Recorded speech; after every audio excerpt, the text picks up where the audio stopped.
Saya pa natin nun, sama-sama, kahit hindi tayo ganun kayaman. Pero bakit kailangan agad matapos nun? Wala na tayong magagawa. Ang mahalaga, andito pa rin tayong dalawa.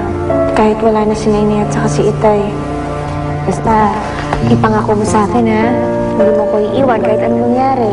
Talaga hindi naman talaga kita iiwanan. Ako magiging bodyguard mo. Val. Sorry, ha?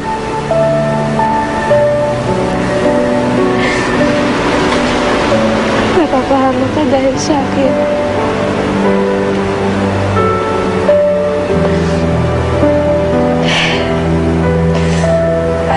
Napakabata mo pa. Para maranasan ng ganito.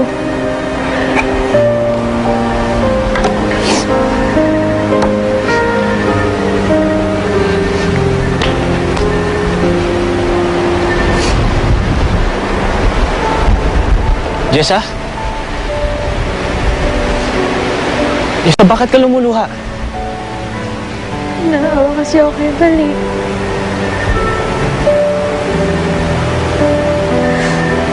Ang liit-liit na pa. Tapos nararanasan niya itong buhay.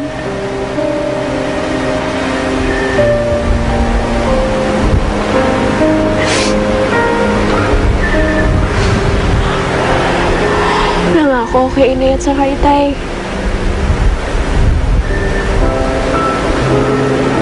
Hindi ko siya papapayaan kahit anong mangyari. At ayokong liguin sila.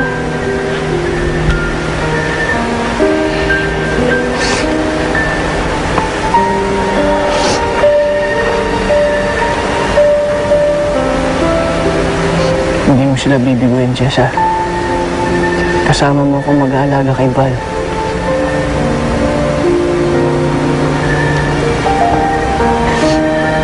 Wala na ako ng magulang.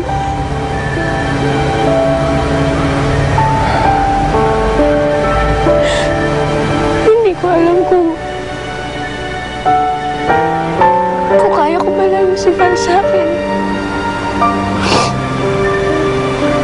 Siya na lang kasi natitira kong pamilya.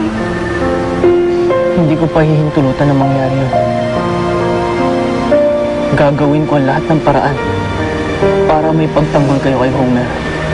Pero hanggang kailan kami atasa sa'yo?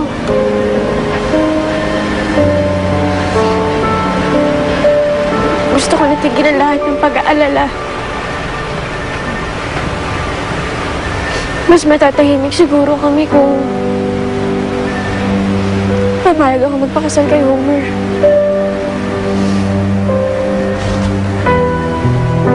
Jessa, hindi mo siya mahal. Pero yun na lang ang paraan.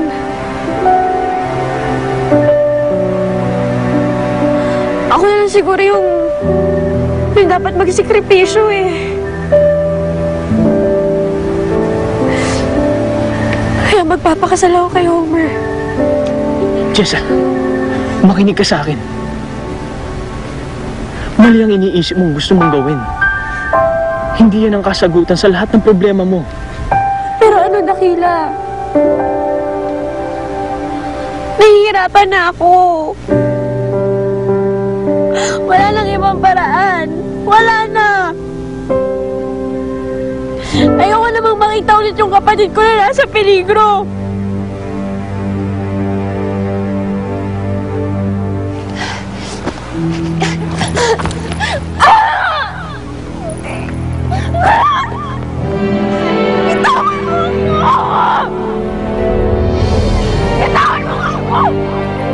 Hindi sana ako magiging masama kung sumunod ka lang sa gusto ko.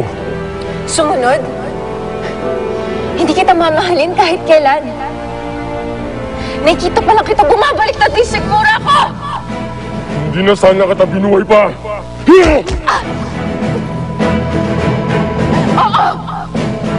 Sana hindi mo na ako binuhay! Kung ikaw lang makakasama ko, mas gugustuhin ko pang mamatay!